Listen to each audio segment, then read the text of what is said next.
Quality in motion. The refinement is underway.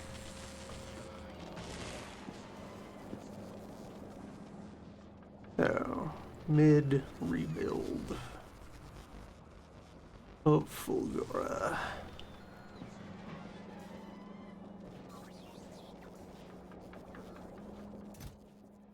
Okay, nice to have a pile of those ready.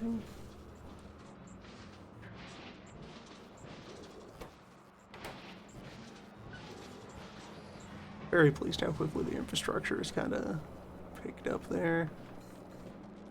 I had made this.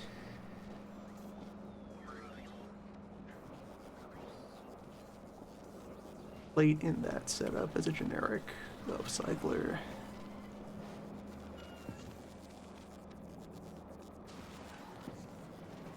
As a candidate. Things to do.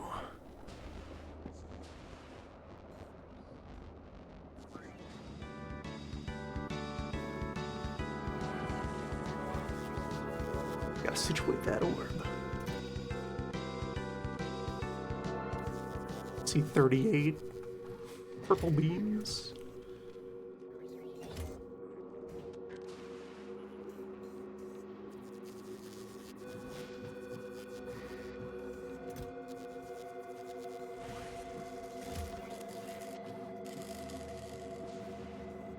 Okay, but I moved some beam production, potential beam production over there. So let me up those, relocate those. The material for purple pants is slowly accumulating.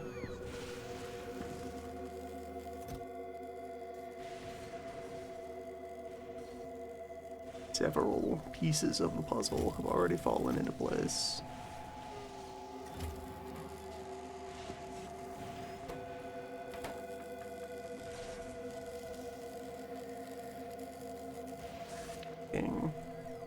Purple reactors. That'll be something. Purple roboboards.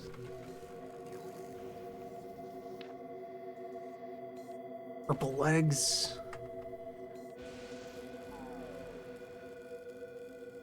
Maybe more.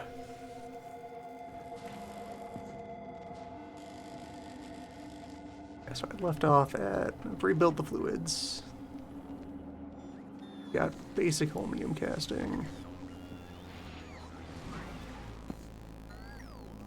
Gear crusher kind of exists.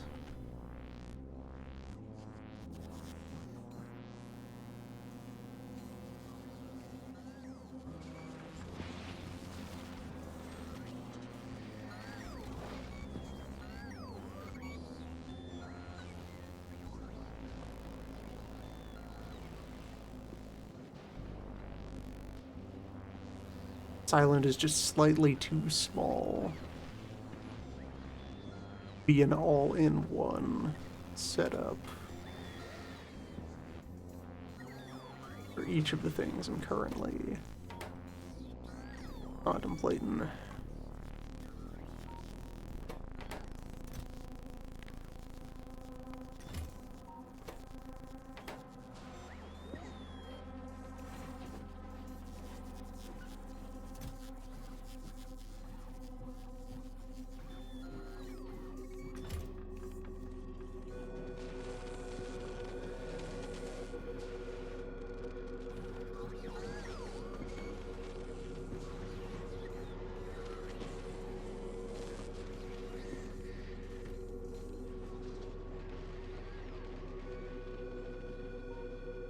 Some of these services might want to relocate to the sorting station.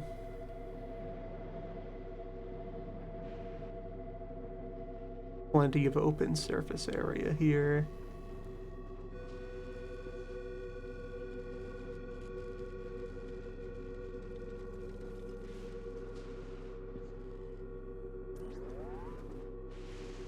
Now I can at least use this as a sketch pad.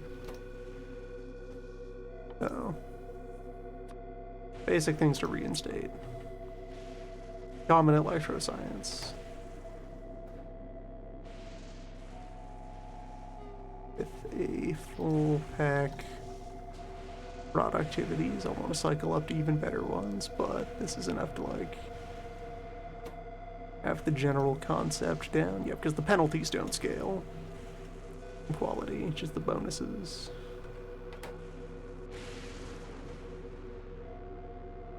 Even one of these running 0.3 beaker would be quite powerful.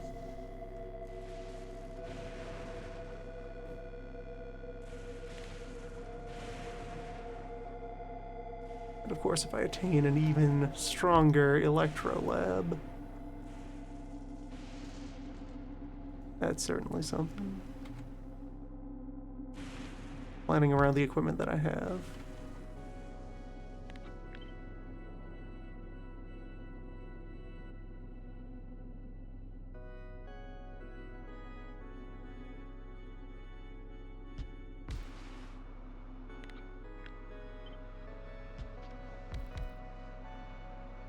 Yeah, I'm feeling the previous plan holding up here. Just a linear arrangement of 4 of those.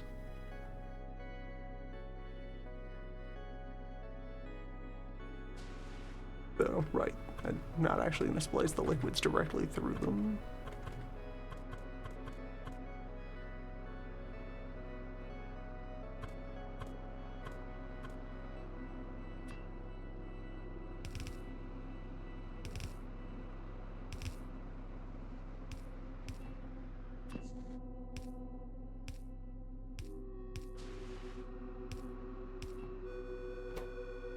On one side, simple 2 material belt.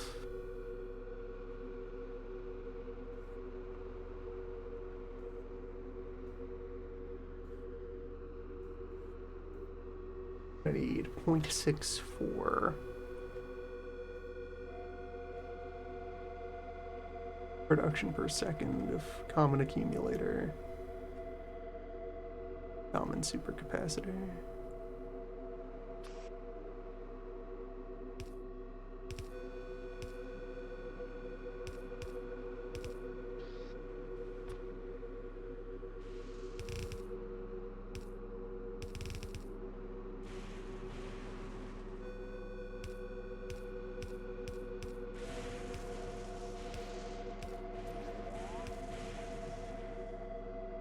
Driving from somewhere, feeding through this machine.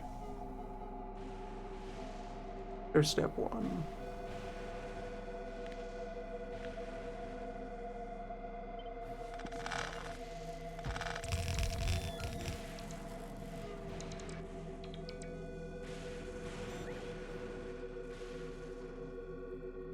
Right, perils of planning things in the vicinity of another bot network that will want to help. They're natural helpers. So,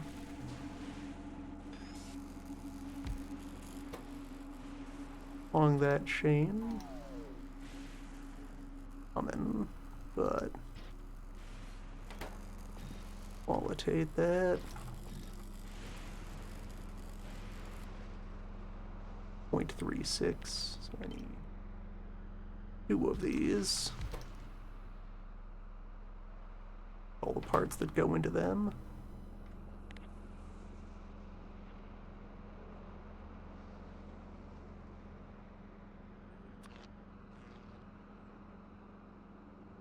.36, also less the amount that will be taken over by quality sent onto the wheel.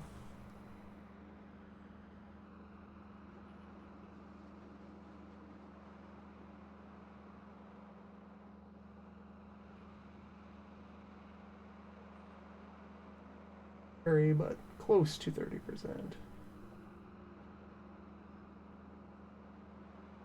Well, the 21% there might be 0.28.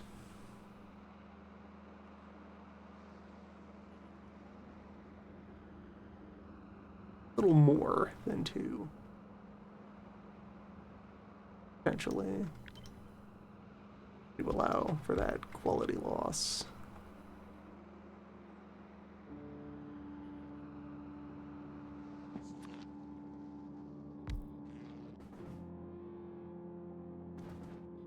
And so I'm doing all of this with the same grade of stuff. If I later add more dots to these, it should proportionally all match up still. Of even stronger dots.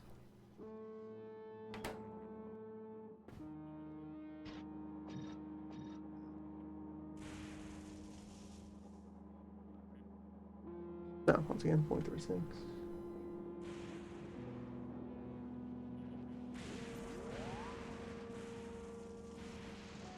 Or closer to 0.3.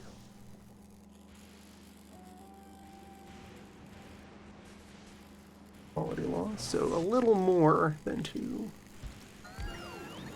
Just slightly. So 3 and 3.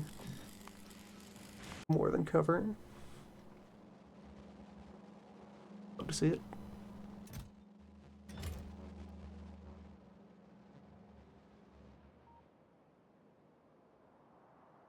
Now that whole array could use a delivery of material.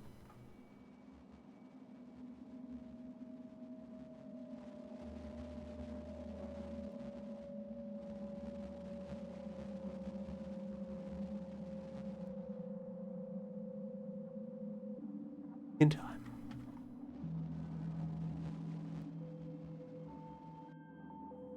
The linear defense array is holding up well.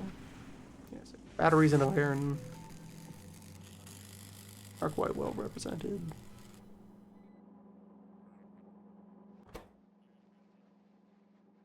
Over here.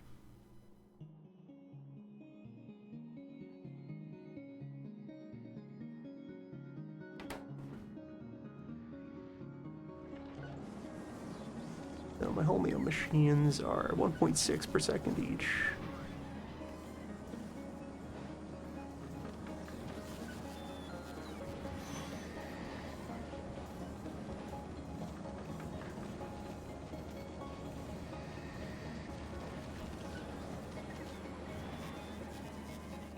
Closer to 1.3 after the quality loss. Well, the quality donation, the contribution.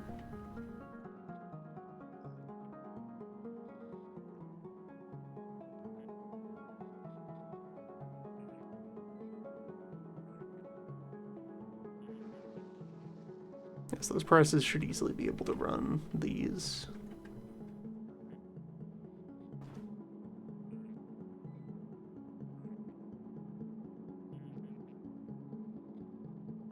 .2. Okay.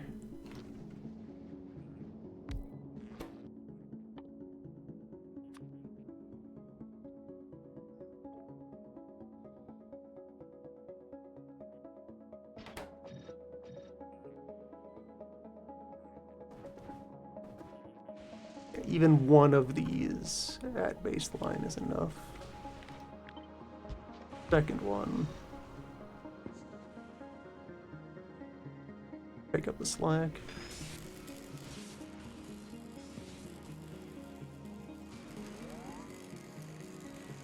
Yeah, this is the plan for the science flow.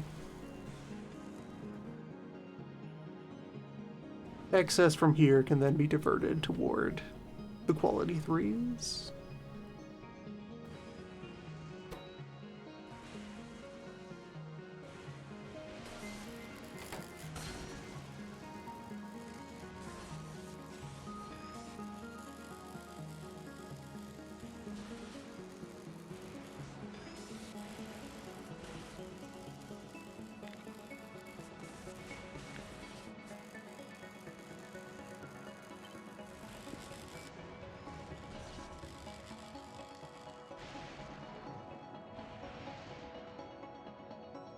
Jet back over and find a place to situate this. Probably push some other things out of the way. Process.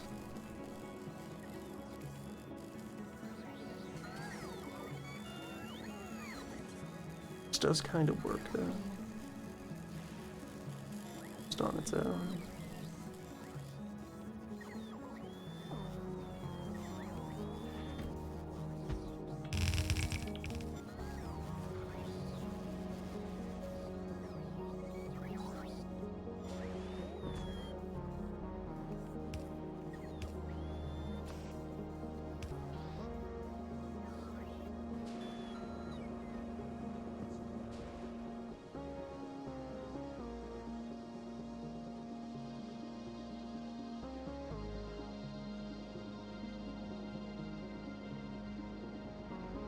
Just needs to drop things at the launch silo.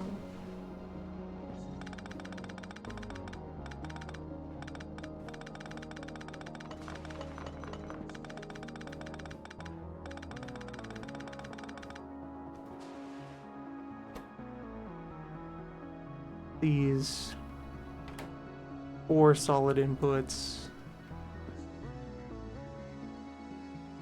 Fluid tube.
Need the least of his batteries, thing to need the most of is green.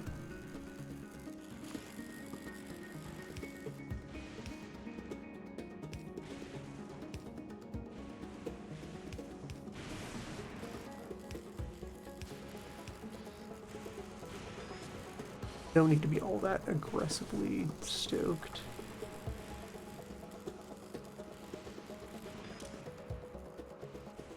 Alright, so an element of another thing I was planning. I'm starting to, like, preheat thoughts about the next round of bioengineering back on Meat World. I could definitely just go on the wiki and see numbers other people have experimentally observed or derived for the throughput of an arm. I do prefer to generate my own numbers from available in-game stats where I can.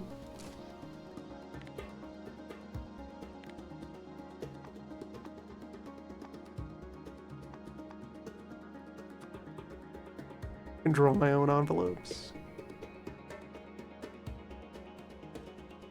So baseline bulk inserted. Because arms are just linear by default. One side to the other. So a work cycle is whatever amount of time it takes for them to reach out and grab the thing. Which includes a little bit of wiggling in order to build a stack. Case of bulk arms. And it's 180 to drop it, and then 180 to return to neutral.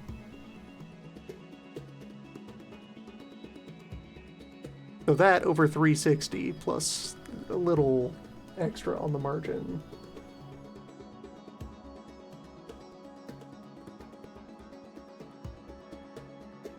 Should be the number of cycles per second. 2.4. Then multiply that by hand size. Get 28 items per second from a common bulk hand.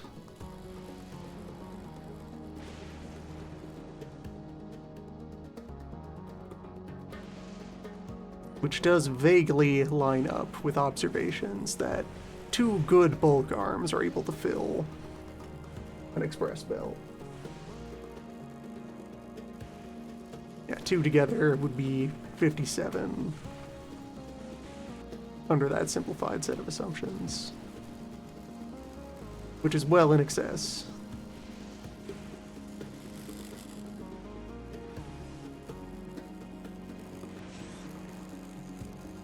Also, you get the ability of the belt to provide the objects that the arm wants to grab. So, like, if we're grabbing a thing that is only on one lane, it would be loitering for longer.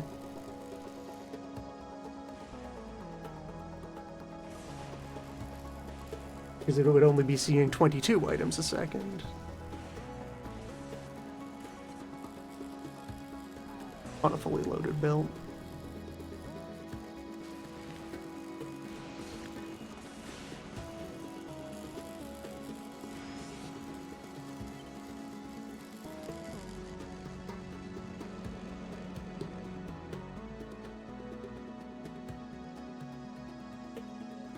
Anyway, just the beginnings of work to, like, substantiate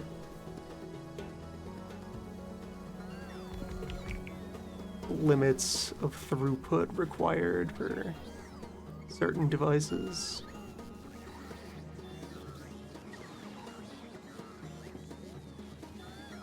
And now I'm gonna have to start kicking things over to make space.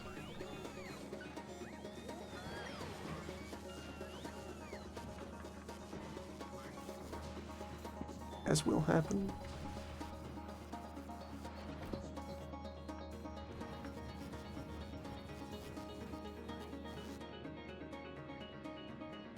In particular, to finish the thought, so, like, Biomachine 4 is probably going to be torn down and rebuilt.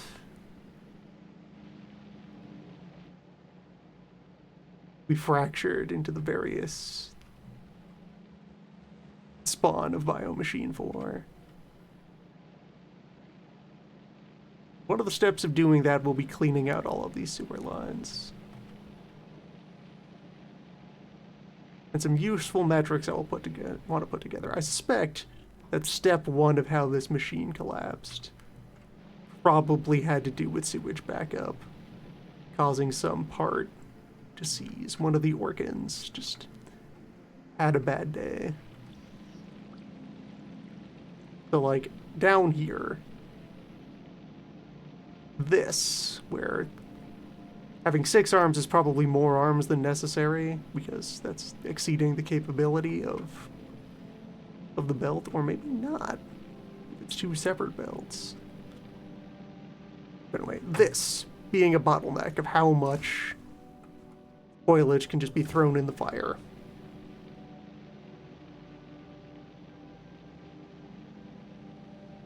May have been the decisive factor. Putting together some useful back-of-envelope metrics I can use for sewage endpoints, and also how much wattage of electricity you get back out of doing that. Possibly how much even more carbon machine I should have part of the sewage disposal system. Especially with carbon then becoming a material I want for its own sake.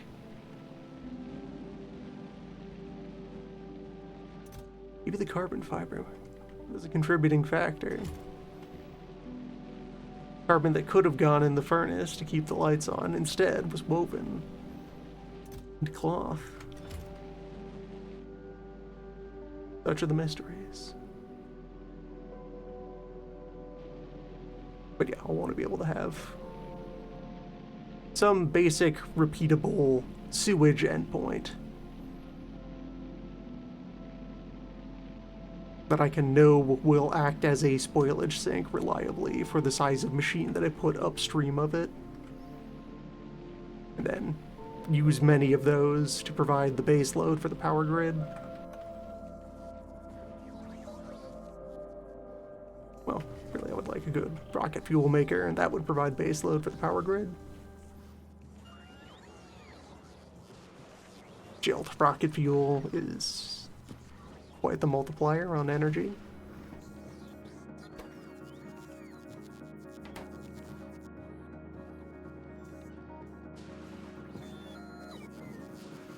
And yeah, when you've already arrived at the situation of the machine is jamming from too much rot and needs to clear out the poison from its veins, that is the more important thing than trying to get maximum return on fuel value of each nugget.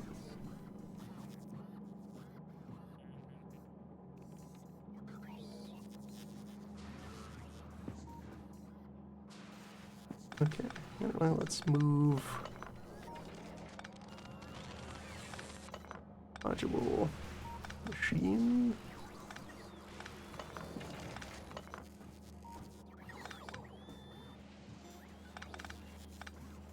Move this generic recycler.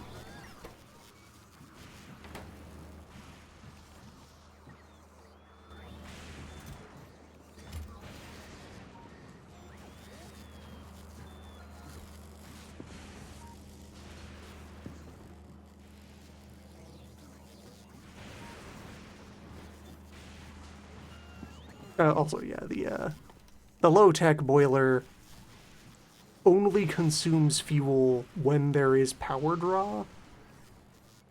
It will automatically just shut off if the steam it generates isn't being drawn out.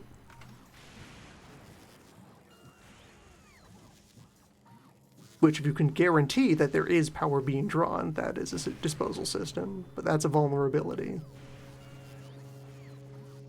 Whereas the heat tower always destroys everything you put in it at a constant power draw.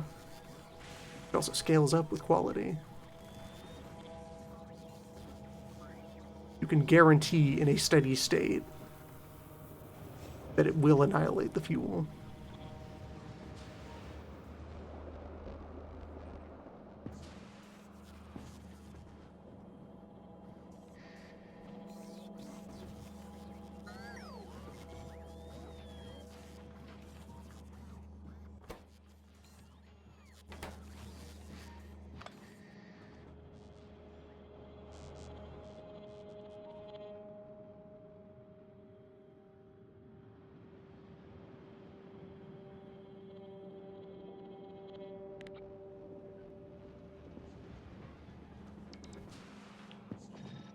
Those are things for later.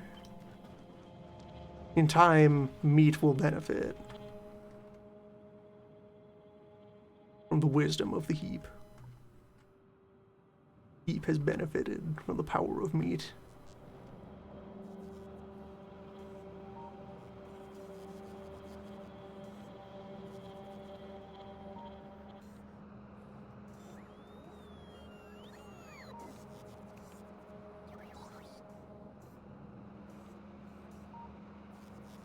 Yeah, I want that lane immediately outside of the launch silo to stay open. That's the place I can put requester boxes to feed stuff in.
I want spaces available around the edge of the landing pad